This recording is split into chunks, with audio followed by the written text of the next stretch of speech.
네, 두 번째 챕터, 최소한의 개인정보 수집입니다. 방금 제가 조금 전에도 앞서 안내했듯이 여기 두 번째 챕터에서는 이제 전반적으로 이제 기부법에 대한 전반적인 내용을 학습할 거예요. 굉장히 광범위해요. 지금 이 부분이 개인정보보호법령에 있는 내용이 다 들어가요. 그래서 저랑 같이 이렇게 옆에 아이 프린트물을 하세요. 개인정보보호법령을. 그래서 같이 보셔서 같이 하시는 게 학습 효과가 좋을 거예요. 왜냐면 저랑 이제 3조부터 시작해가지고 벌금 들어가기 전까지 쭉 훑어볼 거예요. 같이. 일단 이 부분은 이제 수집에 대한 부분이니까 이렇게 할 거고, 말씀드렸듯이 이제 3과목에 있는 라이프 사이클 전반적인 걸 다 같이 들어가요. 그래서 이거 2장만 끝내셔도 뭐 CPPG 시험을 준비하시는 분한테 절반 이상은 학습하셨다, 그렇게 말씀드릴 수 있을 것 같아요. 이제 법적인 부분은 거의 다 했으니까 여기까지만 하면은. 그래서 지금 OECD에 대해서 실제로 한번 적용을 다 해볼 거예요. 그 8원칙 있잖아요. 개보법이 어느 항목이 되는지 뭐 그렇게 같이 같이 그렇게 적용을 해보면서 이제 할 건데, 이 범위가 너무 많다고 두려워하지 마세요. 그래서 약간 좀 재밌게 하지 않나요?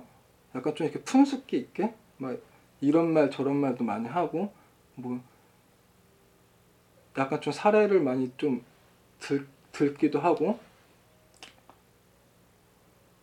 뭐 그러니까 저랑 같이 이렇게 천천히, 암기 많다고 너무 두려워하지 마시고 그냥 하나하나 같이 하면은 돼요. 이거 2장 끝나면 제가 말씀드린 진짜 개보법령 다 보신 거예요. 개보법 끝이에요. 이제 더 공부 안 해도 돼요. 바로 시험 보셔도 돼요. 물론 그렇게 제가 이렇게 말했다고 이것만 하고 시험을 보시면 안 되죠. 안 돼요. 그러면 자, 그러면 이제 바로 학습을 이제 시작하죠. 자, 첫 번째, 필요 최소한의 개인정보 수집. 이 자체가 뭐죠? 이 자체가 지금 이 챕터 자체가 OECD 1원칙이죠. 수집 제한 원칙.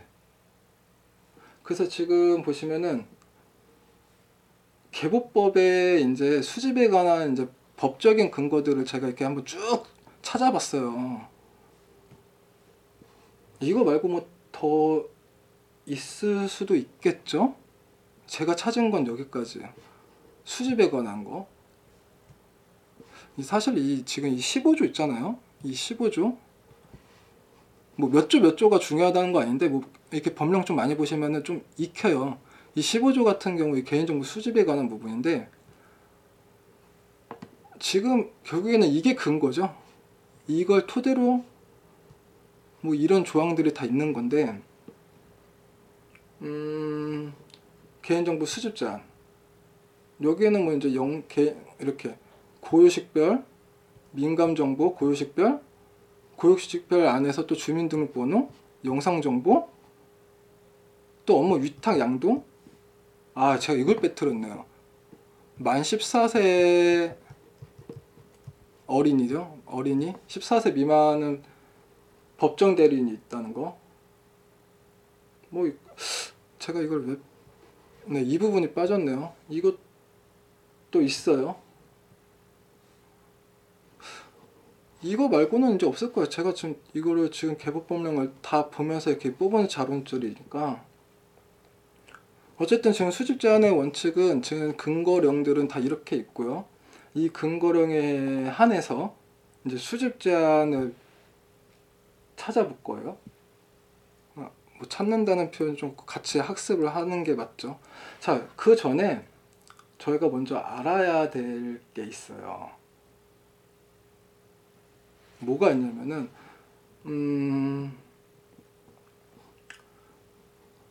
먼저 민감정보, 지금 여기 민감정보가 있는데, 민감정보, 고유식별 정보,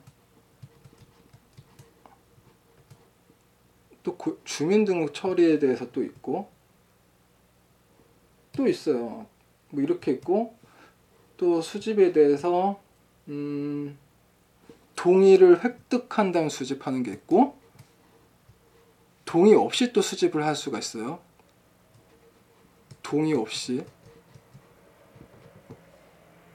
수집 제한 있죠. 네, 기술적 보호에서는 수집에 대해서 수집 제한에서 이제 그런 거죠. 웹사이트를 설계할 때 쉽게 이제 제가 좀 이렇게 비교를 하자면, 개인 정보가 노출이 됐었잖아요, 웹사이트에서. 그거에 따라 이제 기술적 보호 조치도 이제 수집에 대해 보호하는 사항이 있어요. 물론 그거는 이제 4과목에서 할지 2과목 이후 끝나면 바로 할 거예요. 안전성 확보 조치 추가자를 만든 거였는데, 거기에 제가 같이 중복을 넣었는데, 거기서도 나오겠지만 여기서도 좀 많이 제가 조금 암기할 게 많겠다 하는 건 좀 같이 섞어서 넣었거든요. 뭐 그래서 그에 따른 방지 대책까지는 제가 항상 연계돼서 설명을 드리잖아요. 암기하시기 쉬우시게. 뭐 악성 코드 인증할 때 뭐 접근 통제하는 방법, 위변조 손실, 결국에는 그거죠. 관리적인 방법. 뭐 지금 할 건 아닌데, 지금 여기 2항에 안전성 확보에 대한 조치가 나와서 제가 지금 이해 말씀을 드린 건데, 이 관리적 방법이 크게 큰 범주를 보면은 관리적, 뭐 기술적, 그렇게 나눠볼 수 있죠. 뭐 물리적인 방식법도 있는데, 일단 이렇게 관리적, 기술적으로 보자면, 뭐 관리적일 때 수집에 대한 사항은 과다하게 고객 정보를 수집하는 경우, 과다한 수집, 이걸 볼 수 있겠고, 아니면 뭐 동의를 받아야 되는 항목이 있다고 했죠.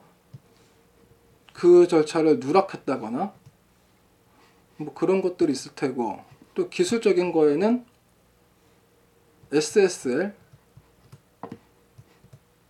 아시죠? 이거 SSL 보안 소켓에서 이제 클라이언트랑 서버랑 해가지고, 요즘 다 HTTP가 아니죠? HTTPS죠? 결국에 이 S가 붙는 게 이 보안, 이 서버와 클라이언트 간에 이게 핸드세이크를 이렇게 하는 단계가 있는데, 이거 뭐 지금 이걸 다루는 건 아니니까, 뭐 이런 게 기술적인 부분에 이런 게 있다는 거죠. 수집할 때. 또 뭐가 있을까?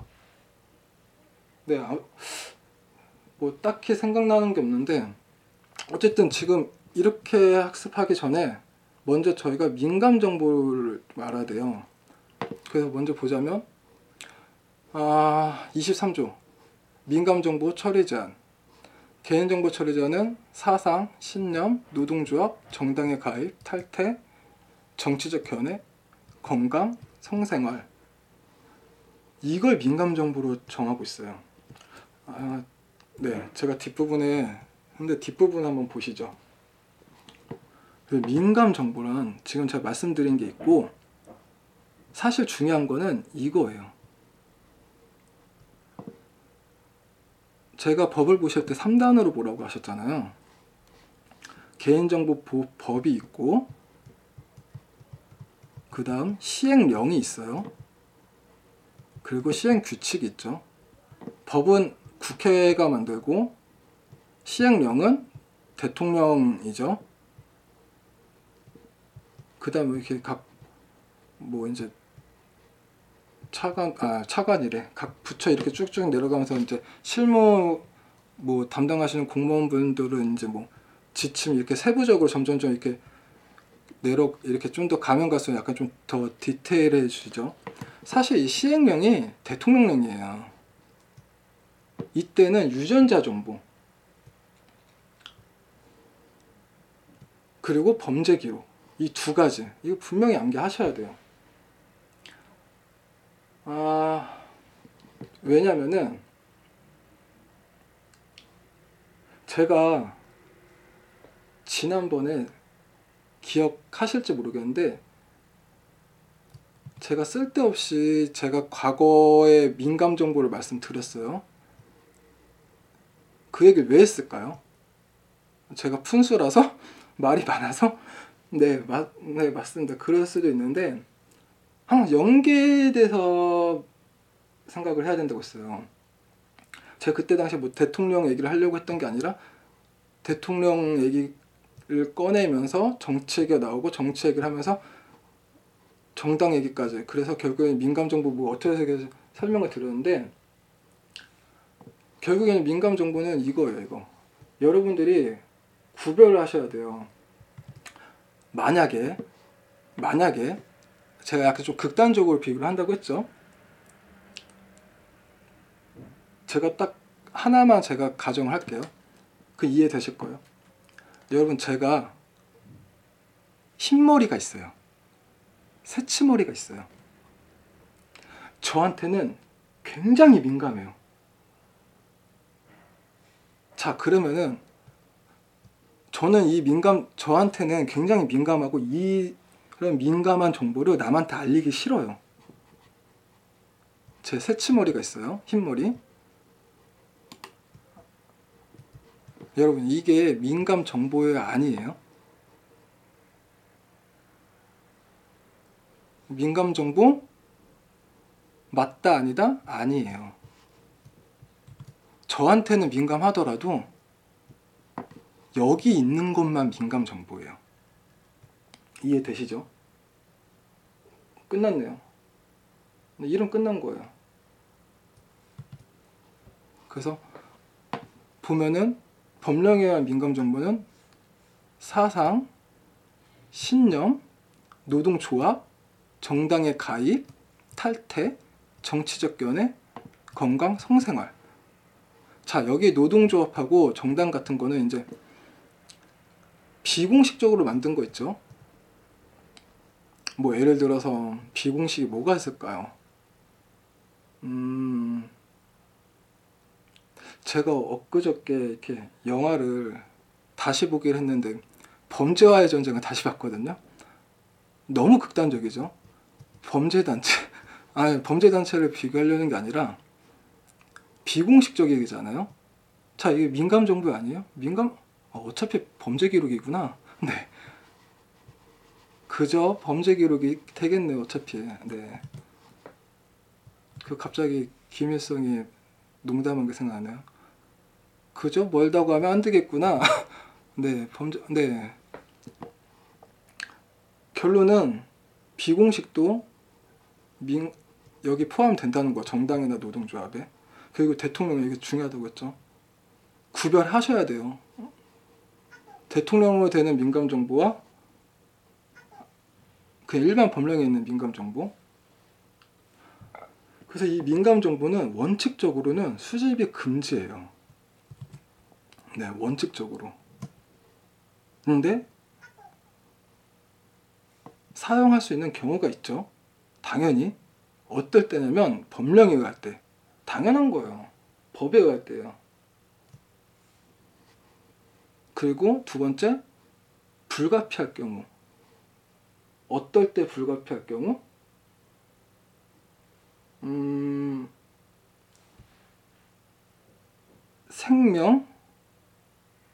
생명이 위급한다거나 그렇게 뭐 동의를 받을 수 없을 때, 그럴 때 불가피할 경우.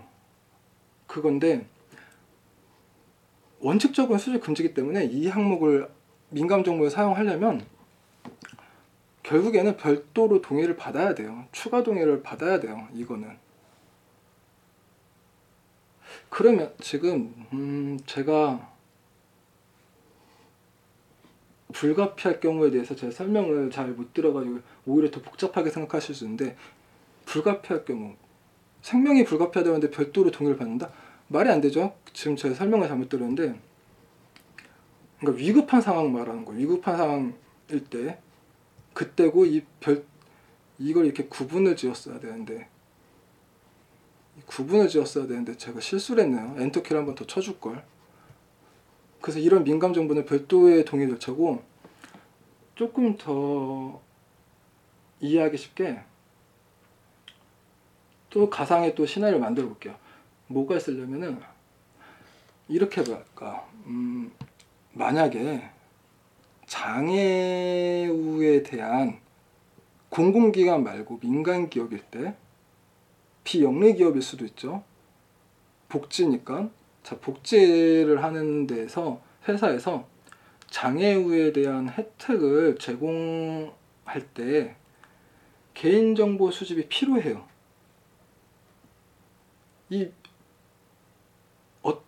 이런 민감 정보가 없으면은 서비스를 해주고 싶은데 못해요. 정말 못해요. 물론 좀 약간 좀 극단적이에요. 그럴 때는 추가 동의를 받아야 돼요. 약간 좀 이해되시나요? 그러니까 법령이나 다른 법령이나 공공기관 업무나 아니면 뭐 복지를 위해서 개보법은 일반법이잖아요. 일반법보다 우선하는 경우가 뭐가 있어요? 특별법이죠. 개별법이 특별법들이. 네. 이런 게 항상 우선이잖아요. 일반법보다는. 결국 이럴 때는 민감 정보를 수집, 이용, 목적, 고지, 그 항목 있죠. 반드시 고지하고 추가로 동의를 받아야 돼요. 이해되시죠? 그래서 네, 뭐 충분히 아실 거라고 생각이 들어요. 그래서 민감정보, 고유식별정보 위반할 때 제 벌칙 조항도 같이 넣는데 참 숫자를 외우기 힘들죠. 네, 제가 봐도 나는 왜 숫자가 안 외워지지? 그렇게 자책하시는 분이 계실 것 같아요. 그러지 마세요. 그건 여러분만 그런 게 아니에요. 저도 그렇고 원래 그렇다고 하잖아요. 인간이 숫자에 가장 약하다고. 그래서 뭐 흔히 말하는 저희가 뭐 도메인 서비스 접속할 때 뭐 IP 뭐 192점 몇 점 몇을 넣어서 검색을 사이트에 접속해야 되는데 그걸 못하니까 저희가 도메인 서비스를 이용해서 따따따점 뭐 n 뭐뭐뭐점 뭐 닷컴 뭐 그렇게 해서 접속하고 그게 이름을 쓰잖아요. 숫자에 약하니까 반복해서 보시라고. 저도 이거 다 못 외워요. 그때그때 찾아봐야죠. 뭐 중요한 거. 근데 그래서 숫자를 같이 넣었어요. 자주 이렇게 눈에 익히시라고. 잘한 거 맞죠? 네. 그래서 민감 정보에 대한 벌칙 조항을 보시면 그냥 한번 제가 쭉 읽을게요. 뭐 처리 기준 위반, 뭐 민감 정보 처리를 한 경우 원칙적 제한인데 이때는 세요. 민감 정보는 세요. 고유식별 정보도 세고 5년 이하의 징역이에요. 5천만 원 이하의 벌금. 여러분 이거 구별하시나요?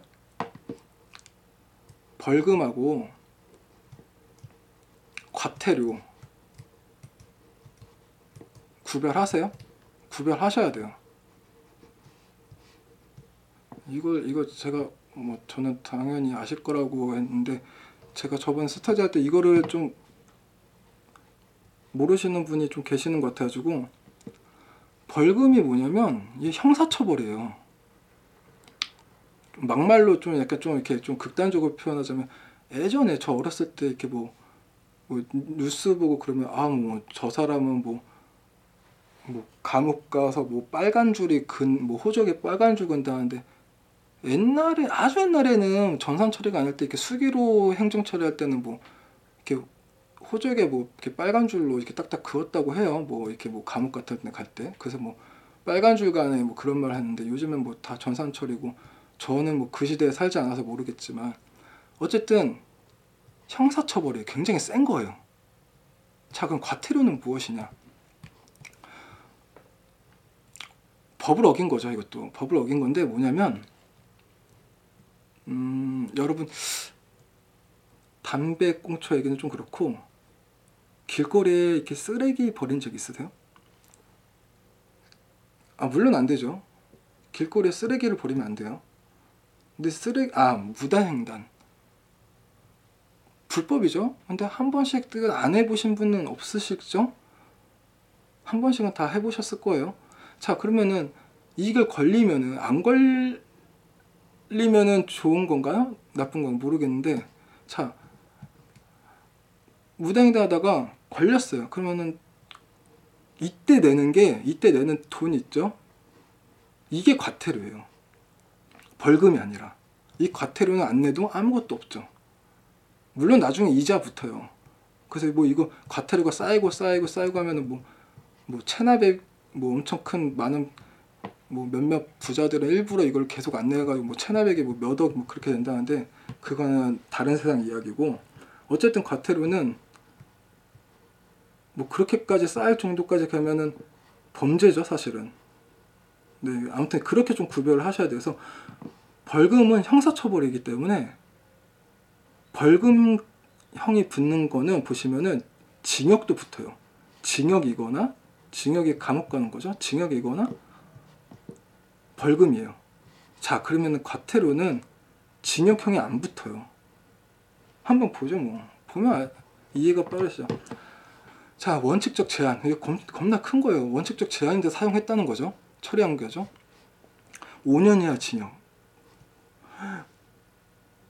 제가 또 하나, 5년이면은 그 감을 못 잡으시는 분이 있는데, 5년 이하 징역이란 5천만 원 이하의 벌금. 벌금이 붙으면 징역이죠. 굉장히 센 거예요. 게다가 5년이면 굉장히 세요. 5년이면 어느 정도냐면은, 뭐 지금 저희가 이 법을 공부하는데 제가 약간 좀 범주에 빠지는 얘기를 한다면, 여러분 살인 미수 아시죠? 살인을 하려고 했는데 미수한 거. 엄청 재질이 안 좋죠. 되게 나쁜 거예요. 무섭죠, 세상. 자, 그런 범죄자가 받는 게 5년이에요. 엄청 센 거예요. 이 5년 이하의 징역이라는 게. 그에 따른 근거는 이거고, 뭐 근거 다 중요하진 않아요. 구별만 하세요. 그냥 어떤 게 제일 센 게 10년짜리가 있고, 이건 정해졌죠. 그 다음, 좀 위험하다, 많이 세다 한 건 5년이에요. 그 이하는 뭐 다, 웬만한 건 다 과태료니까, 뭐 1,000만 원 이하 과태료니까. 그렇게 나중에 정리한 거 제가 또 올릴게요. 일단은 이렇게 같이 반복해서 보세요. 그래서 민감정보 보호를 위한 안전사업부 조치를 취하지 않아 개인정보를 도난, 유출, 훼손당하거나 분실된 자, 처리자죠. 처리자가 안전성 확보인데 화보 못하네요. 근데 안전사업부 조치를 하지 않았을 경우, 하지 않아서 사고가 난 거예요. 이거는 사고가 안 났으면 좋았을 텐데, 꼭 이럴 때 사고가 나죠. 어쨌든 2년 이하의 징역 또는 2천만 원 이하의 벌금. 네, 그렇다는 거고, 민감정보를 위해 안전사업부 조치 의무 위반. 민감정보를 사용하는데 안전사업부 조치를 하지 않았을 때, 이거랑 똑같은데 이거는 좀 큰 사고예요. 이건 좀 작은 사고고. 결국에 뭐 이거를 우리 업체가, A라는 업체가 안전사업부 조치를 못해서 사고 났어요. 이걸 받을까요? 이걸 받을까요? 검사님 마음이에요. 이거는 그 법 갖다 붙이기 나름이죠. 특히 벌금 쪽에는, 벌칙 쪽에서는 코에 걸면 코걸이, 귀에 걸면 귀걸이라고, 그거 같아요. 저는 아무리 봐도 갖다 붙이기 나름이에요. 다 갖다 붙이거든요. 자, 이때는 과태료예요. 제가 말씀드렸죠. 벌금은 형사처벌이라고. 그래서 징역 아니면 벌금도 다 큰 거라고. 과태료는 약한 거라고. 법을 위반 안 한 게 아니라 위반한 건데 약한 거라고. 자, 말 그대로 3천만 원도 물론 큰 돈이에요. 작은 돈 아닌데 3천만 원 이하의 과태료예요. 과태료. 좀 작은 사고, 같은 사고는 같이 민감 정보를 사용해서 안전사고 조치 못해서 사고가 났을 때예요. 근데 이거는 작은 사고고 이건 큰 사고일 때 다르죠. 그냥 달라요. 처벌도 다르고. 이렇게 보시면 되고. 자, 다음 고유식별 처리자. 이거 제가 먼저 이 24조에 대한 내용을 같이 한번 읽어보죠. 저희 24조 1항 개인정보 처리자는 다음 각호의 경우를 제외하고 법령에 따라 개인을 고유하게 구별하기 위하여 부여된 식별정보로서 대통령을 정하는 정보를 처리할 수 없다. 이거 외에는 처리할 수 없다는 거예요. 이거 잘 보셔야 돼요. 대통령을 정하는 정보를 처리할 수 없다? 어딨냐? 다음 각 호를 제외하고, 이걸 제외하고 해요. 자, 정보 주체 15조 2항 또는 17조 2항의 사항을 알리고 다른 개인정보 처리에 대한 동의와 별도로 동의를 받은 경우. 15조 수집에 관한 내용이라고 했죠? 수집 항목 있잖아요. 추가 동의할 때 안내해야 할 때 항목. 그리고 민감정보, 고유식별 정보는 별도 동의를 받아야 된다고 했어요. 처리를 할 경우. 물론 원칙적으로는 처리 금지예요. 자, 법정에서 사용할 경우. 당연한 거예요, 이거는. 아니면 정보 주체한테 추가 동의를 직접 받은 경우. 이때를 제외하고는 사용이 금지예요.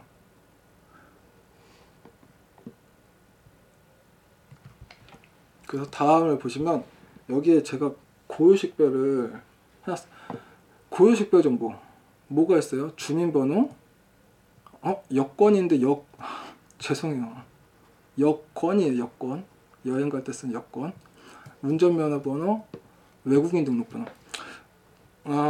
외국인 등록번호를 모르시는 분들이 계시더라고요. 똑같아요. 저희 신분증의 아이디 카드예요. 그 주변에 외국인 친구 있으신 분들은 보셨을 거예요. 이게 똑같이 플라스틱 카드죠. 여기에 뭐 사진 있고 이렇게 뭐 숫자가 있어요. 주민번호처럼 똑같이 아이디 카드예요. 예. 이걸 말하는 거고, 당연히 고유식별 정보도 아까 말씀드렸듯이 민감정보처럼 원칙적으로 사용 금지예요. 그리고 지금 이 고유식별 정보 해서 하는 말인데, 제가 늘 말하잖아요. 고유식별 정보를 항상 연관을 지어야 된다고. 고유식별 하면 떠오르는 게 있어야 돼요. 뭐가 떠올라요? 저는 숫자 5가 생각나요. 왜? 5만. 아시나요? 제가 지금 무슨 말을 하는지? 번외적으로 나중에 뭐 이제 영양평가에 대해서, 영양평가가 뭐죠? 피하죠. 영양평가를 받아야 되는 필수적인 곳이 공공기관이에요. 공공기관. 근데 공공기관이라고 다 받는 게 아니라 조건이 있어요. 5만, 50만, 100만. 이게 뭐냐면 민감정보, 고유식별정보 5만 이상 보유한 공공기관, 아니면 연계 가능성, 개인정보를 연계할 수 있는 연계 가능성을 가지고 있는 정보가 50만 이상이면, 또 100만, 이거는 100만의 개인정보를 갖고 있는 게 아니라 정보 주체 숫자예요. 그냥 개인정보가 있던 없던 보유하고 있는 회원이라고 하죠. 회원이 100만 명 이상이면 무조건 영양평가 대상이에요. 제가 그랬잖아요. 어떤 분들이 뭐 어떤 단체든지 어떤 몇몇 분들이 모여서 법을 만들고 뭐 이런 걸 만들었을 거예요. 그럼 그분들이 그냥 무턱대고 만들지는 않았을 거예요. 제가 늘 말했듯이 항상 왜를 생각하세요. why. 저는 항상 이 why를 항상 좀 중점을 보는데, 그래서 약간 좀 다르게 생각하는데, 이걸 항상 생각하셔요. 왜 5만일까? 영양평가 왜 5만일까? 고유식별 정보가. 무턱대고 이거 기준을 만든 사람들이 고유식별 정보는 5만이 적당해. 5만이야. 여기서는 2만이 적당해. 2만이야. 그렇게 하지 않았어요. 연관이 되어 있어요. 고유식별은 5만이에요. 그냥 5만. 5만을 한번 정해놨으면 여기에 영양평가의 고유식별 5만이 다른 데서, 제가 여기 써있네요. 안전성 확보 조치할 때도 고유식별 정보는 5만 명 이상이에요. 다 다 연계가 되어 있어요. 이렇게. 저는 그래서 약간 좀 특이하게 공부할 때 이런 약간 좀 연계된 거를 많이 찾아요. 그럼 이해가 빠르더라고요. 물론 제가 지금 이렇게 말하는 게 맞는 건지 틀린 건지 제가 일부러 말을 맞추려고 때려 이렇게 맞추는 건지 모르겠어요. 근데 보면은 이렇게 항상 연계가 돼요. 이게 좋은 건지 나쁜 건지 모르겠는데 어쨌든 여러분들은 저만 믿고 네 저만 믿고 학습을 하세요. 제가 이렇게 연계되는 정보들이 몇 가지가 좀 있거든요. 다 알려드릴게요. 어차피 뭐 노하우도 아니고 다 똑같이 공부하는 거니까 다 알려드릴게요. 또 뭐가 있을까? 또 갑자기 또 연계를 하니까 제가 또 갑자기 뭔가 또 머릿속에 뭔가 확 지나가는데 뭐 방금 제가 딱 설명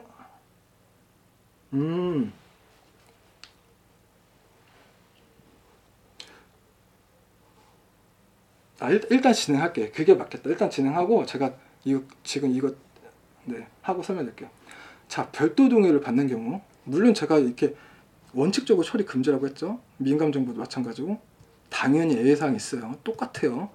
별도로 동의를 받는 경우 정보 주체한테 포괄적 동의는 안 돼요. 선택적이에요. 따로따로 해야 돼요. 그리고 당연히 법령에 의한 경우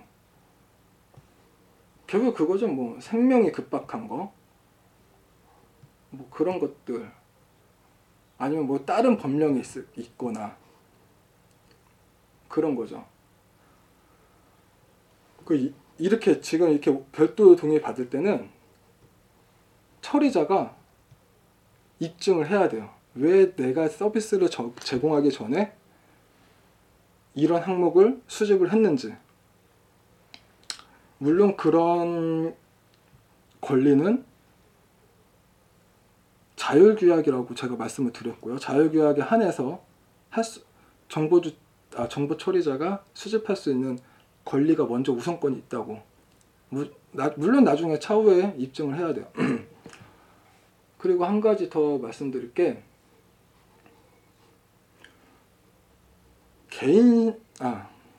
고유식별 정보 지금 내가 이렇게 말씀드렸잖아요. 자, 그러면은 숫자잖아요. 다 자기 어떤 개인을 식별할 수 있는 일련의 숫자잖아요. 주민번호도 마찬가지고 여권이죠. 여권번호도 마찬가지고 운전면허도 마찬가지고 외국인 등록번호도 똑같이 우리나라 아이디 카드고. 자, 그러면은 이 상황은 어떨까요? 회사에 사원번호 있죠. 이것도 개인을 식별할 수 있는 정보죠. 그쵸? 자, 그럼 사원번호는 고유식별 정보일까요? 아닐까요? 아니에요. 제가 방금 민감 정보도 말씀을 드렸잖아요. 제가 뭐 흰머리가 새치머리가 있어요. 저한테는 굉장히 민감해요. 그 정보가. 저한테 민감하지만 법령이 없어요. 그 민감 정보가 아니에요. 고유식별 정보도 마찬가지예요. 고유식별 정보도 여기 있는 항목이 한해서 고유식별 정보야.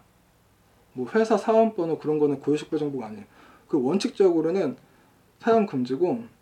그리고 얼마 전에 이게 왜 그렇게 되는지 모르겠어요. 이게 지금 이런 경우 아니면 사용이 금지거든요. 근데 실제 사례가 있어요. 저희 어머니 사건이 얼마 전에 있었는데 이거는 제가 나중에 설명드리고, 또 한 가지 여러분, 저는 이렇게 지금 현재 다른 직종에 있어가지고 업종에 있어가지고 이렇게 인테리어를 하다가 이렇게 큰 회사에 들어가면은 이제 실제 이렇게 건설 현장에 가면은 이렇게 큰 곳에 이렇게 보안 요원들이 있어요. 현장에. 그럼 저는 이렇게 보면은 이렇게 이제 현장에서 일하시는 근로자분들이 들어가잖아요. 그 이분들한테 신분증을 받더라고요. 전 그거 보고 깜짝 놀랐어요. 왜 받지 저거를? 법령이라지도 않은데. 근데 아직까지 그게 이 사람들이 이 현장에서 일하시는 분들을 무시해서 그런 건 아닐 테고. 저도 이건 뭐 다른 법령이 있나요? 모르겠네요. 제가 이거 얼마 전에 봤던 사항이라서 약간 좀 의아스럽네요. 그리고 한 가지 더 또 뭐가 있냐면, 여러분 여기 인터넷망이 있어요. 그림을 제가 못 그리니까 인터넷망이 있어요. 여기는 내부망이라고 하죠. 라우터는 안 그릴게요. 라우터 이렇게 그리면 되는데 제가 좀 마우스라는 것이 힘드니까. 방화벽이 있고요. 뭐 여기는 DMZ 구간이라고 치죠.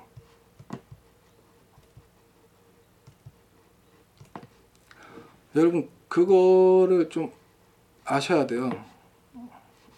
여기는 이제 뭐 클라이언트라고 하죠. 뭐 그냥 여기는 뭐 서버가 있다 치고, 여기는 뭐 내부망 뭐 다른 서버들 있고, 물론 뭐 여기 뭐 많은 방화벽들이 있겠죠. 아무튼 지금 그게 중요한 게 아니라, 제가 드리고 싶은 말은 DMZ 구간에 고유식별 정보, 그리고 바이오 정보, 한 가지 더, 주민번호를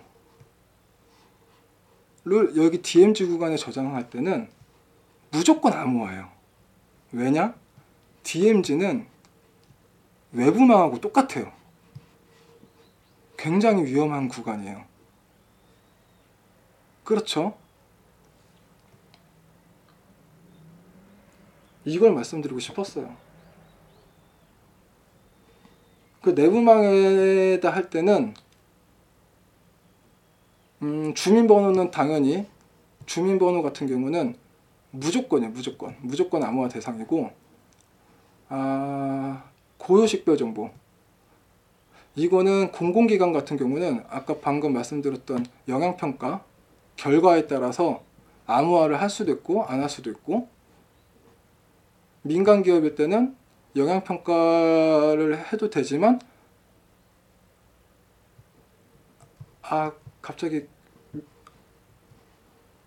그 뭐죠? 왜 갑자기 머리가 멍해져가지고, 뭐죠? 영향평가 대신 할 수 있는 거? 죄송해요. 갑자기 기억이 안 나네요, 명칭이. 피로동사가 아닌데. 뭐지? 나중에 어떻게 이 부분을 제가 편집 처리해서 넣던지 해야겠네요. 어쨌든 민간 기업은 뭐지? 진짜 갑자기 머리가 멍 때려가지고 이걸 기준으로 이 검사로 할 수도 있고 안 할 수도 있고, 공공기관의 영향평가 기준. 결국에는 그거예요. 제가 말씀드리고 싶은 거, 영향평가 항상 연계 지어서 5만, 50만, 100만. 제가 뭐 여태까지는 OECD 8원치 계속 반복했죠. 뭐 프라이버시 반복했고, 앞으로는 더 이상 반복 안 한다 했죠. 앞으로 이런 거 반복할 거예요. 근데 암기사항이 굉장히 많기 때문에. 그래서 말씀드렸듯이 고유식별 중에서 주민등록번호는 따로 봐야 돼요.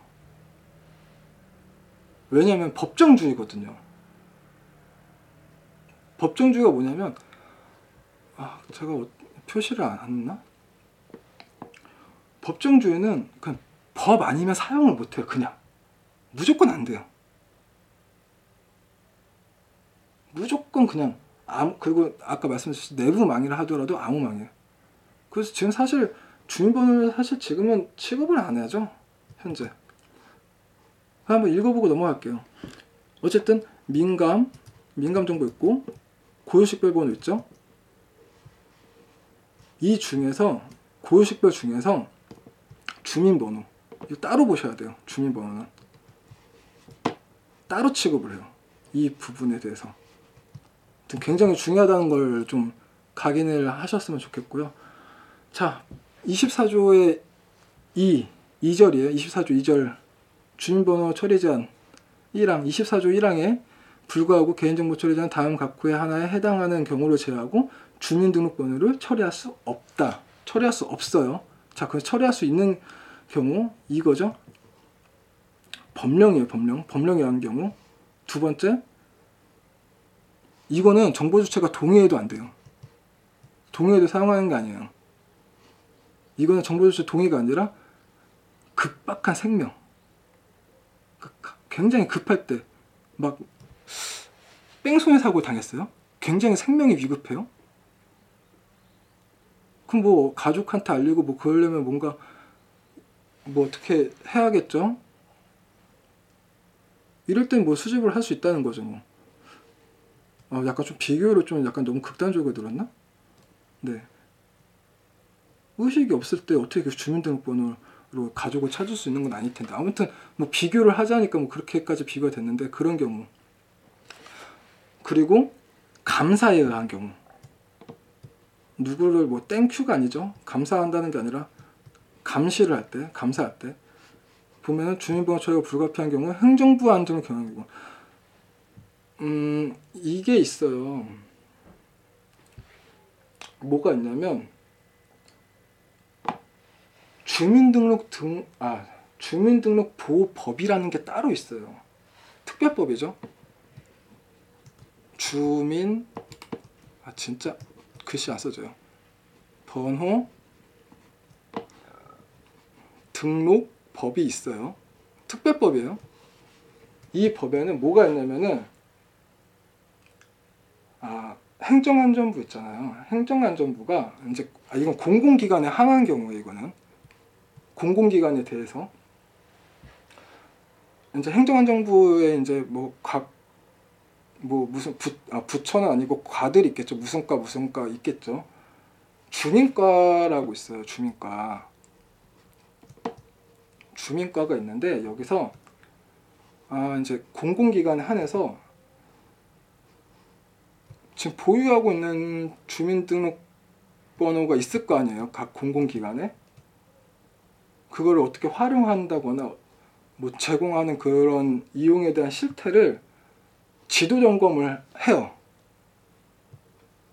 그러면 우리나라는 특별법이 우선이라서 당연한 거죠.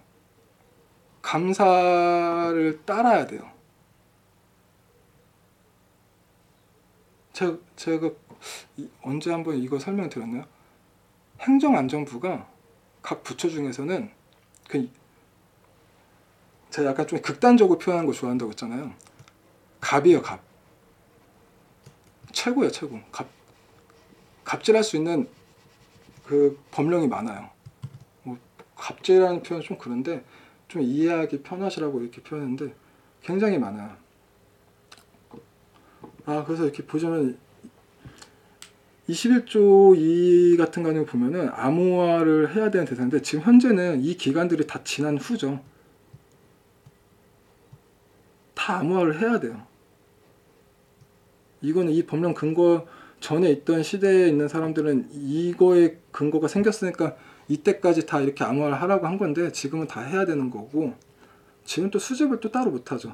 결국에는 주민등록번호를 사용할 수 있는 경우는 법령 아니면 굉장히 위급할 때 아니면 감사의 목적일 때. 근데 어차피 감사도 법령이잖아요. 그쵸? 법령에 의해서 하는 거니까 민간기업이 하는 게 아니잖아요. 네, 어쨌든 다 법령에 의해서만. 그래서 고유식별 정보는 원칙적 사용 금지. 이 중에서 제가 가장 주의 깊게 봐야 하는 게 주민번호라고 했죠. 여기 있네요. 법정주의. 제가 여기다 표시를 했었네요. 법정주의. 법정주의 뭐라고 했죠? 법에 의해서만 가능한 거예요. 무조건 법률에 의해서. 굉장히 중요한 거예요. 이거는 정보 주체가 동의를 받아도 수집하면 안 돼요. 안 돼요. 무조건 안 돼요.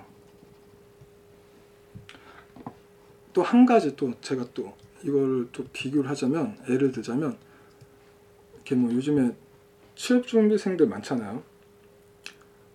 이력서를 제출해요. 이력서에 요즘에는 뭐 안 쓰죠, 주민등록번호. 자, 이력서를 제출해가지고 나중에 면접까지 보고 합격을 했어요. 그러면 기업에서는 이 사람 뭐 4대 보험도 들어야 될 거 아니에요. 그쵸? 그럼 기업에서는 주민등록번호 수집을 할 수가 있어요. 왜? 근거가 뭐냐?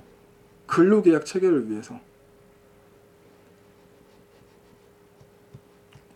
근거 목적이 돼요. 제가, 네, 이것도 결국에는 법령에 의해서죠. 민간 기업이 수집한다 하더라도 결국엔 법령에 의해서예요. 결국에는 개별법 우선인 거고, 고유식별 중에서는 주민번호는 무조건 사용 제한. 동의를 했어도 금지. 반복의 반복. 그래서 이를 대체하는 게 아이핀이라는 게 있고 마이핀이 있어요. 여러분 아이핀을 많이 들어보셨죠? 뭐 이제 인터넷에 뭐 가입할 때 주민등록번호 대신 임의로 막 생긴 무슨 번호들을 기입해서 하는 게 아이핀인 거고, 그러니까 내 가상의 고유 번호고, 아이핀은 온라인에서만 쓰잖아요. 마이핀은 오프라인에서 쓸 수 있대요. 저도 안 써봐서 모르겠어요. 그렇대요. 근데 요즘에는 뭐 워낙 서비스가 많이 좋잖아요. 그래서 뭐 휴대폰 인증도 많이 쓰고. 그래서 이걸 실제로 저는 마이핀을 안 써봐서 모르겠어요. 근데 마이핀은 오프라인에도 쓸 수 있다는 거. 그닥 중요한 건 아닌 것 같은데, 뭐 알아서 나쁠 건 없죠. 뭐 어려운 것도 아니고 그냥 이렇게 한번 듣고 넘어가시면 돼요. 주민번호 무조건 암호. 민감정보. 자, 제가 민감정보, 고유정보,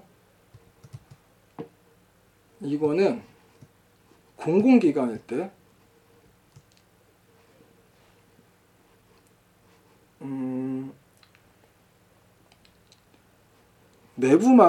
내부망에 저장할 때는 공공기관은 영향평가를 봐야 된다고 했어요. 영향평가의 결과에 따라서 할 수 있다고 했고, 이 주민번호는 무조건 대상이에요. 이건 암호. 이게 가장 중요해요. 민감정보랑 고유식별 정보는 영향평가 결과에 따라서 다른 거고, 민간기업은 제가 지금 이 단어가 왜 생각이 네, 편집해서 껴넣던지 해야 되겠어요. 네, 진짜 왜 기억이 안 나지? 네, 그렇다는 거. 그리고 DMZ 기관.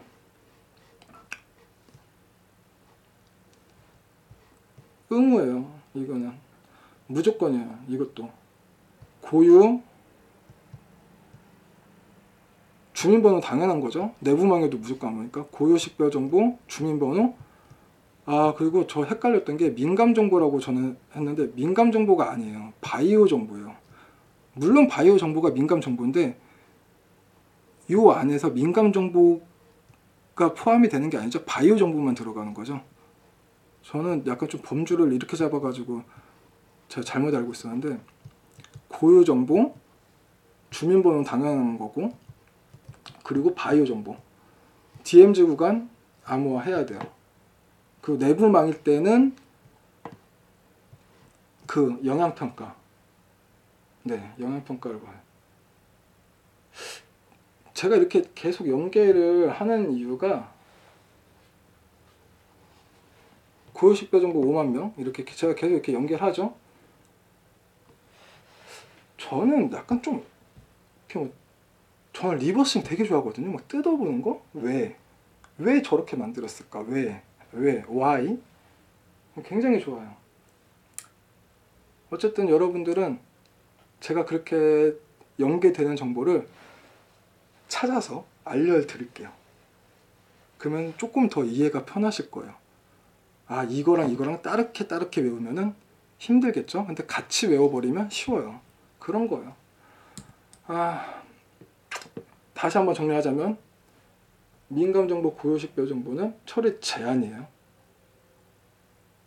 원칙적 사용 금지.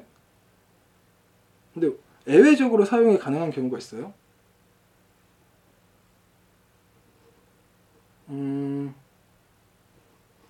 이게 지금 예외적인 사항인데,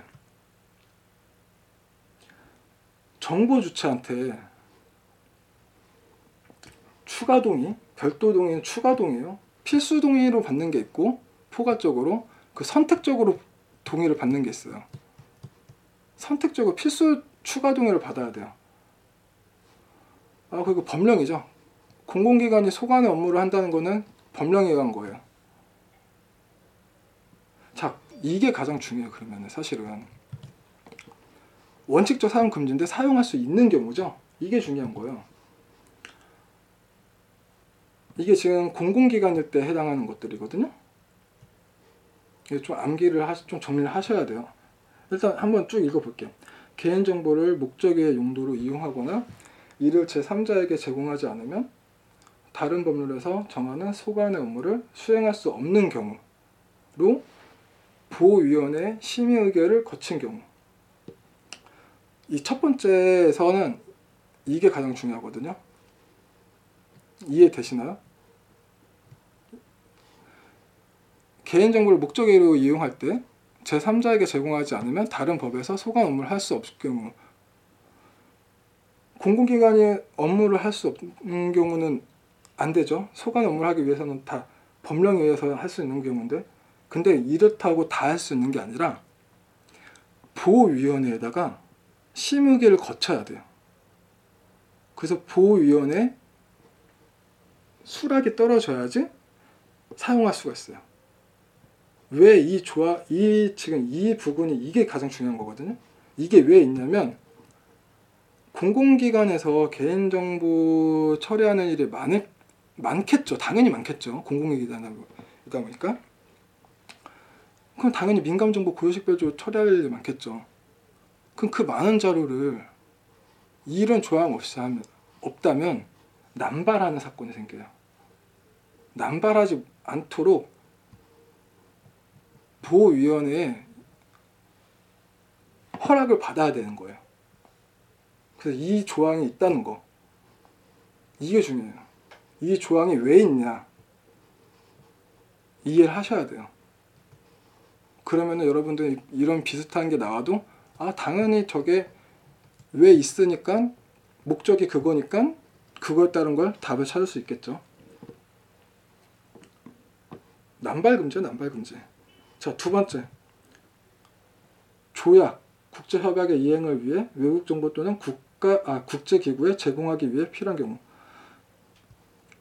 여러분, 국제협약이라는 거는 나라에서 나라끼리 이렇게 협약을 맺은 거잖아요. 법령이에요, 법령. 제가 좀 추가적으로 말씀을 드리면 특별법 있죠.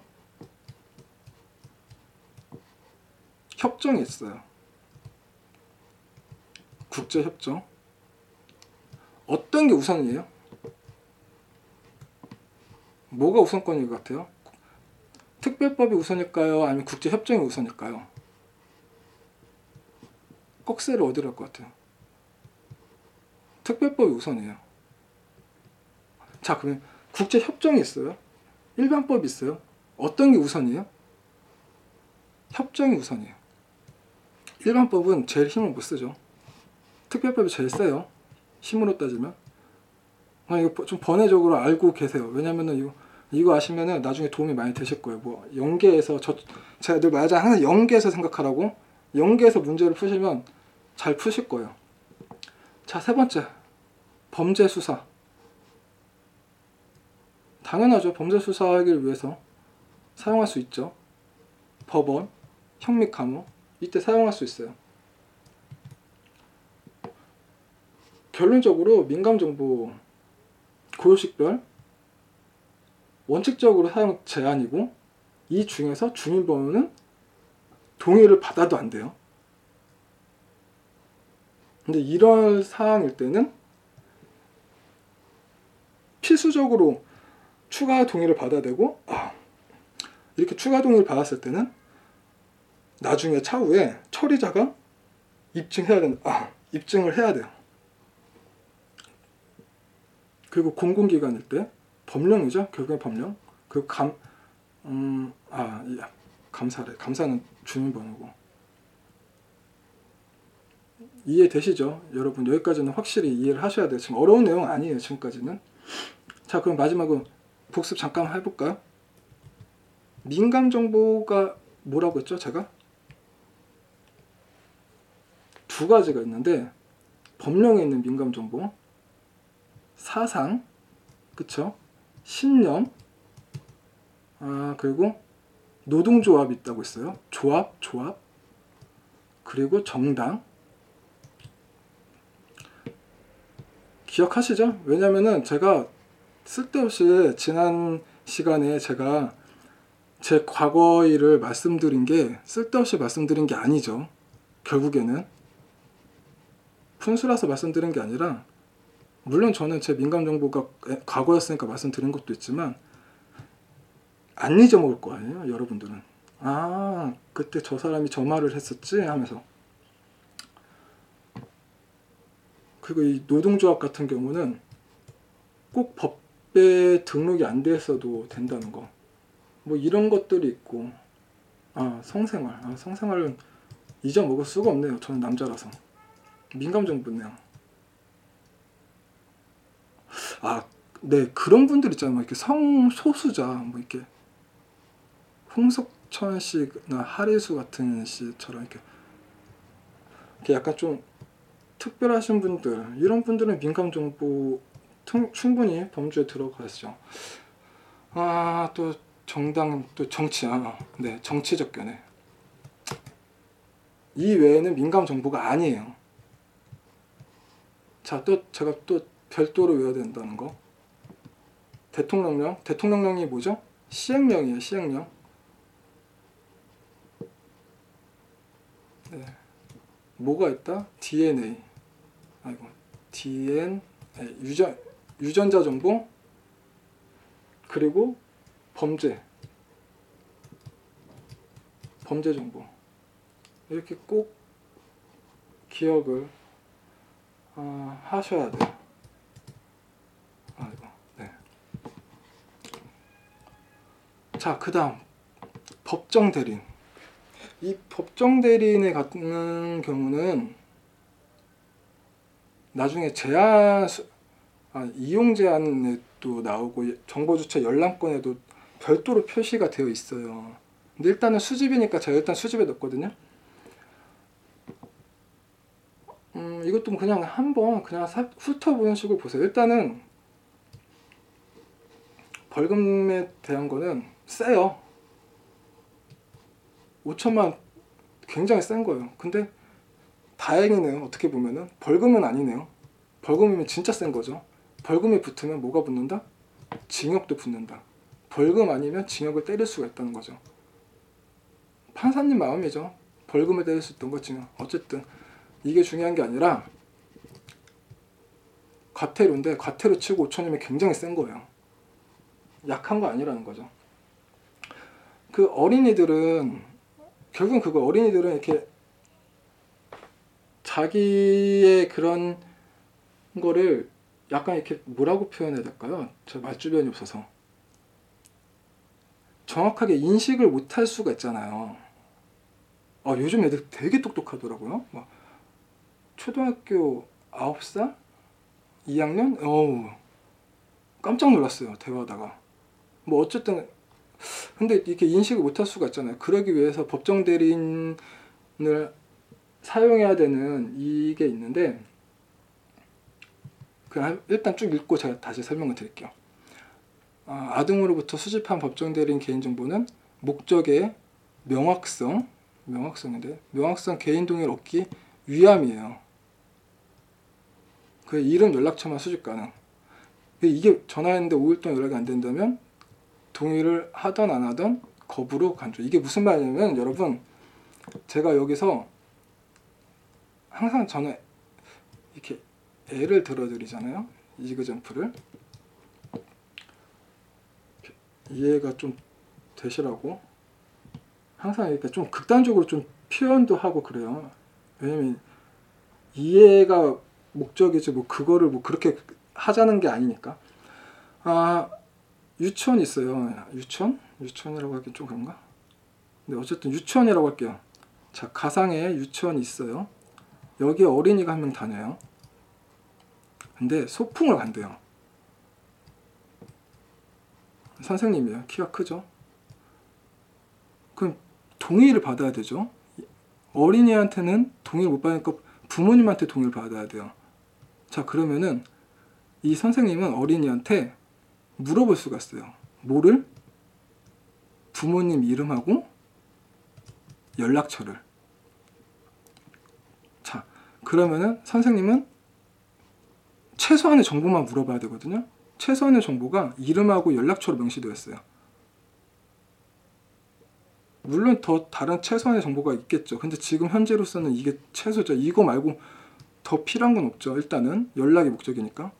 이때는 직접적으로 어린이한테 수집을 할 수 있어요. 이 정보를. 자, 그래서 선생님이 이 정보를 수집해가지고 부모님한테 전화를 했어요.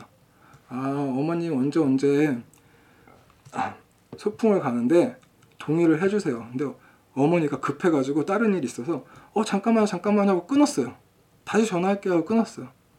그리고 5일 동안 연락이 안 돼요. 문제가 있죠. 이러면 진짜 그 아줌마 좀 문제 있는 거죠. 근데 그게 문제가 아니라, 그게 중요한 게 아니라 이렇게 5일 동안 연락이 안 된다면, 아니면 연락이 다시 안 온다면 이거는 거부를 했다고 간주해요. 저희 보낼게요. 아니면 저희 안 보낼게요. 안 보낼게요 거부가 되는 거예요. 그렇게 간주하는 걸로 되어 있어요. 그래서 피드백을 5일 동안 못 받으면 결국에는 동의 거부로 파기해야 돼요. 파기는 며칠? 5일 이내. 결국에 법정 대리인은 별 내용 없어요. 그냥 간단히 이렇게 미성숙한 아동을 대신해서 법정 대리인의 동의가 필요하기 때문에 법정 대리인이 있는 거예요. 그런 법정 대리인의 권리는 똑같이 열람권, 청구권 다 있어요. 물론 그거는 나중에 추가적으로 더 할 거고, 여기서 또 연계를 하자면, 여러분 그걸 아셔야 돼요. 법정 대리인이 뭐라고 표현해야 될까?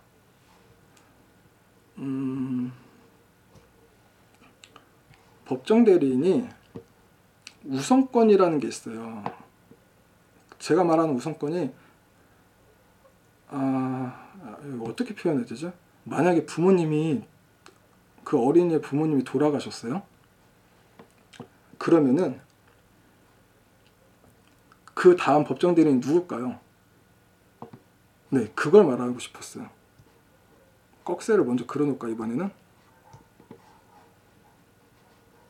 제일 먼저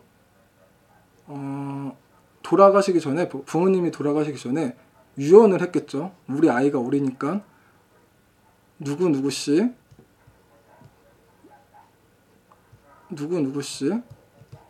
우리 아이 좀 부탁드려요 하고 누구누구씨를 호명을 했겠죠.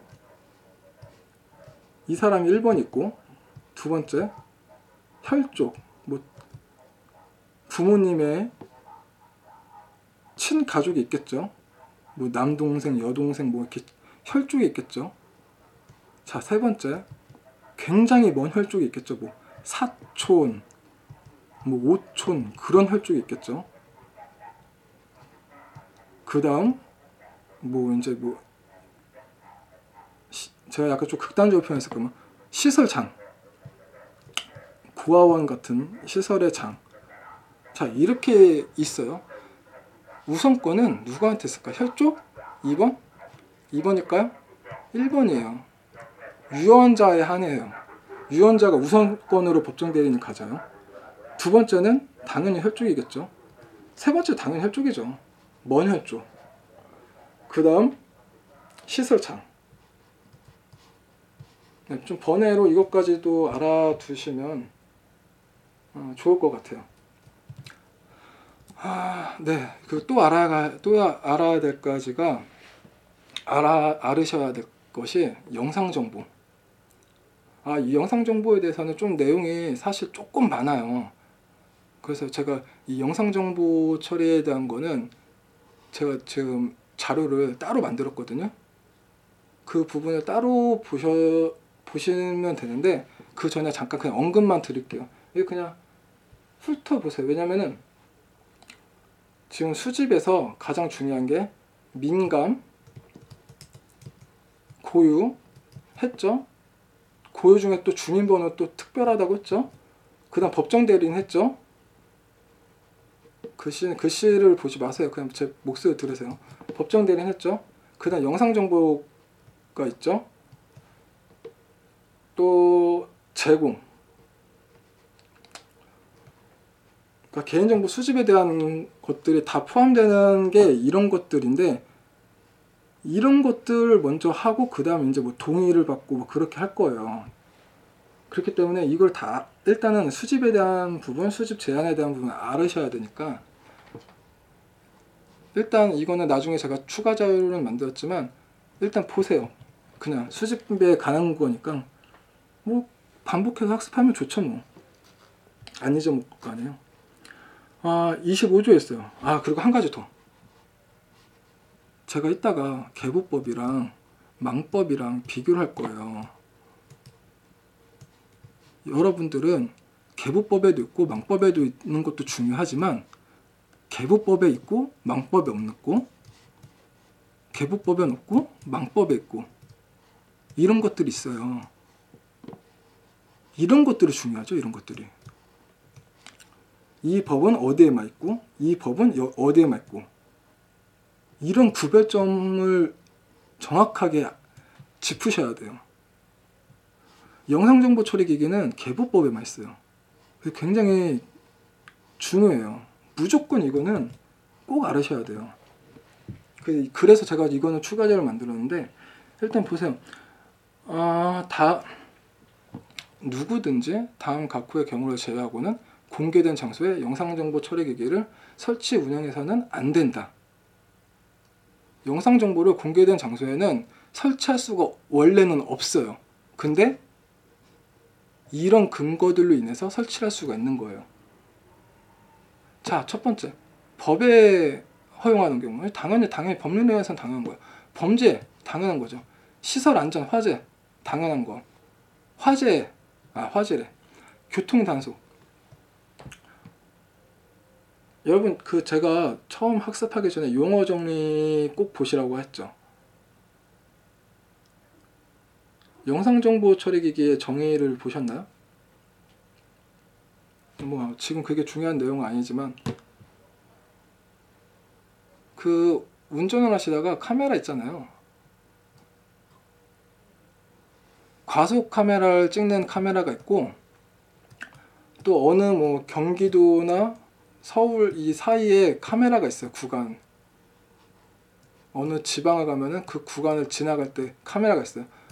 나중에 범죄 차량을 뭐 추적할 수도 있고 뭐 그런 의미에서 있는 건데, 이럴 때도 카메라를 쓰죠. 결국 이게 다 지금 영상정보 처리기기에 들어가는 범주인데, 아무튼 이럴 때 있고, 그리고 이것도 좀 중요한데, 불특정 다수가 이용하는 목욕실, 화장실, 발안실, 탈의실 등 개인 사생활이 현저하게 침해될 수 있을 때는 절대 사용하면 안 돼요. 절대로 안 돼요. 근데 무조건 법은 항상 예외사항이 꼭 있죠. 절대 안 되지만 되는 경우가 있어요. 이것도 나중에 할 건데, 교도소, 그리고 뭐 정신병원, 아니면 뭐 이렇게 사람을 구급하는 시설? 문제 하나 내볼까요? 교도소랑 정신보호 시설에서는 영상정보 처리기를 사용할 수 있다고 했어요. 그쵸? 지금 법령에 되어 있죠. 여러분 그거 아세요? 외국인 보호소 아세요? 말 그대로 외국인을 보호하는 곳인데 여기에는 영상정보 처리기기 사용할 수 있을까 없을까요? 여러분들 교도소는 아는데 외국인 보호소는 모르시는 분들 많더라고요. 이것도 감옥이에요, 감옥. 외국인을 말 그대로 이 사람들을 왜 보호하겠어요? 외국인들을.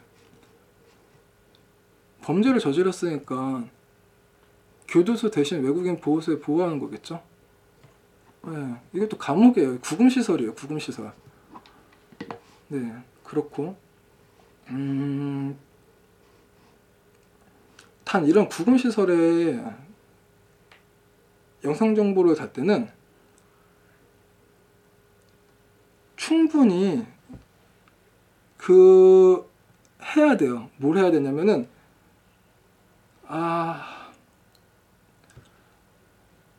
지금 그곳에 있는 사람하고 이해관계 여기 있네. 이해관계와 의견을 수렴해야 돼. 이걸 해야 돼요. 만약에 개인 회사예요. 민간 기업이죠. 개인 회사에 CCTV를 단대요.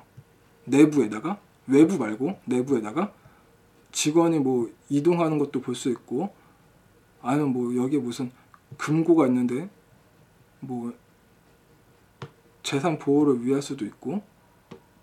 자, 이때는 노조 있잖아요. 이 기업의 노조와 협의를 해야 돼요. 각 직원들마다 협의를 하는 건 아니에요.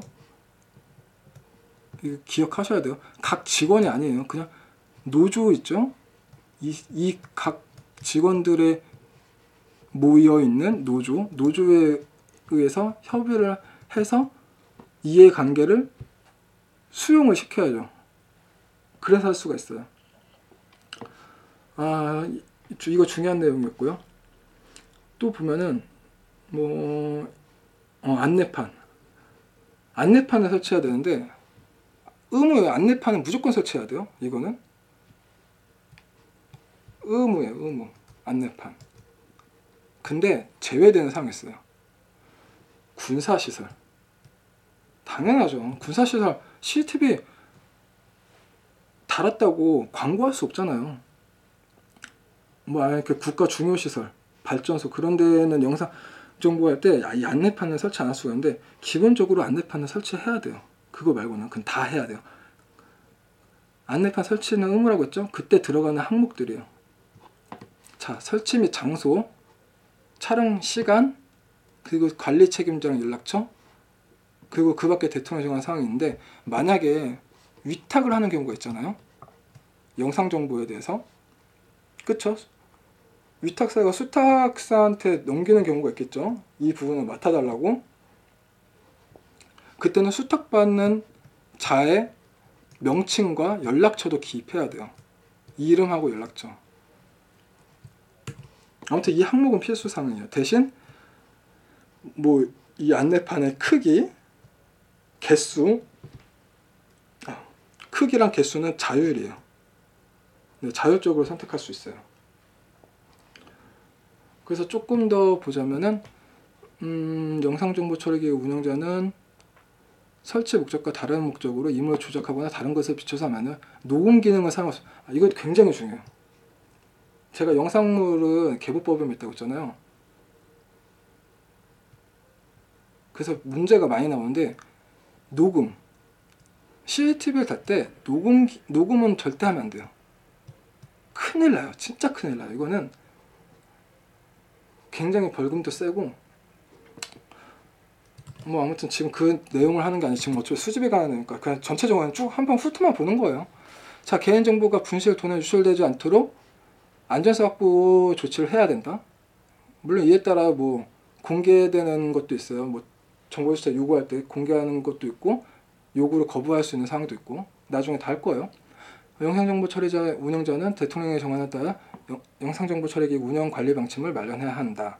근데 이거 안전사고 조치할 때 같이 처리 방침을 하는 거고, 영상정보 처리기기 운영자는 영상정보 처리기기 설치 운영에 대한 사무를 위탁할 수 있다. 제가 아까 이 항목 말씀드렸죠. 이때 위탁할 때는 여기는 없네요. 위탁할 때는 위탁자래. 수탁자의 이름 아니면 회사명이나 그리고 연락처를 같이 위탁 시에는 이 항목은 절대 잊어먹으시면 안 돼요. 근데 뭐 어려운 내용이 아니니까 목적, 설치 목적, 장소, 촬영 범위, 시간, 그에 대한 책임자, 연락처. 네, 이건 당연한 거죠. 어려운 사항 아니까 넘어가고, 제가 업무 위탁과 양도에 대해서도 이것도 사실 양이 굉장히 많아요. 제가 양이 굉장히 많고 중요한 거는 추가 자료를 따로 만들었어요. 그걸 참조하시면 되는데, 이것도 그냥 훑어만 볼게요. 업무 위탁을 할 때 개인정보 처리 제한에 대한 내용이고, 이거는 개복 법령이요. 개복 법령 26조고, 이거는 시행령 27조예요. 아닌가?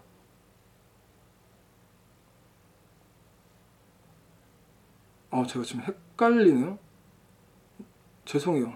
제가 이거 만들어 놓고서 지금 헷갈려가지고 두 개 다 법령, 두 개 다 법령이에요. 네, 두 개 다 법령이네요. 자, 26조, 27조가 있어요. 26조는 위탁에 관한 사항이고 27조는 양도에 관한 사항인데, 위탁과 양도를 구분을 하셔야 돼요. 두 개 다 법령이에요. 시행령 아니에요. 죄송해요. 제가 잠깐 헷갈렸어요. 법령이에요. 법령에 있는 사항이고, 이 위탁 양도를 구분하셔야 되는데, 이거 뭐 어차피 지금 이걸 다루는 내용이 아니니까 일단 수집하는 항목인데, 위탁할 때를 먼저 볼게요. 목적 외에 개인정보 처리 금지에 관한 사항, 개인정보 기술적 관리적 보호 조치에 관한 사항, 그리고 뭐 대통령의 정한 사항인데 이렇게 있고, 양도는 무조건 동의예요. 추가 동의예요. 위탁할 때는 고지고, 고지 아니면 통지. 또 어떤 데서는 또 안내라고 또 표기도 하는데, 안내라는 표기보다는 고지가 맞고요. 고지랑 통지는 뭐 계약 체결 전이랑 후로 뭐 그렇게 구별하는데, 그냥 같이 보세요. 그렇게 구별하면 더 어려우니까. 위탁일 때는 고지랑 통지를 해야 되고, 영업 양도할 때 3자 제공, 이때는 다 동의예요. 추가 동의. 포괄적이 아니라 추가 동의죠. 이때는 이전하는 사실, 그 이전받는 자, 그리고 이전받는 자의 이름, 연락처. 이 연락처는 무조건이에요. 이름만 들어가면 안 돼요. 이름하고 연락처. 왜냐면은 제가 이거 어디서 본 것 같은데 이름만 들어가 있더라고요. 그럼 잘못된 거예요. 왜냐면은 표준보호지침에, 개인정보 표준보호지침에 연락처까지 포함이 되어 있어요. 네, 그래서 그렇다는 거. 그리고 정보 조처가 원하지 않을 경우 거부할 수 있는 경우. 여러분, 위탁하고 이 3자 제공 있잖아요. 이거는 구별 반드시 하셔야 되고, 추가 동의를 받는 것도 아셔야 되고, 제가 또 뭘 말씀드리려고 했냐면, 동의를 받을 때, 이거 추가 동의잖아요. 추가 동의를 받을 때 이 동의를 거부했다고 해서 서비스를 제공 안 하면 안 돼요. 물론 위탁을 거부했어요. 그럼 위탁에 대한 서비스는 못 하는 거죠. 본질적인 기본 서비스는, 최소한의 기본 서비스는 있을 거 아니에요. 그건 해야 돼요. 이것까지 거부하면 안 돼요. 제공을 거부했다고 해서 제공을 거부한 거지 기본적인 서비스를 제공한 거 아니잖아요. 그래서 최소한의 서비스를 해야 돼요. 이것까지 거부하면 안 돼요. 그리고 또 번외적으로 제가 설명을 이것도 할 텐데, 위탁은 처음에 추가 동의를 받아요. 추가 동의예요. 근데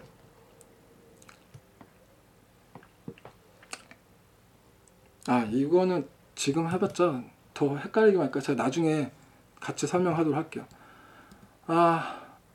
네, 이렇게 해가지고 민감 정보, 고유식별 정보, 민감, 고유식별 정보, 또 이에 따라서 주민등록번호, 법정대리인, 14세 법정대리인, 또 영상물 했죠. 그거 지금 업무 위탁 양도, 위탁과 양도, 지금 이 부분에 대해서 지금 수집 제한에 대해서 살펴봤어요. 이 다음부터는 이제 동의 획득, 이제 동의 획득이래. 혀가 꼬였네요. 동의를 받는 방법에 대해서 할 건데, 그래서 잠깐만 쉬었다가 다시 하도록 하겠습니다.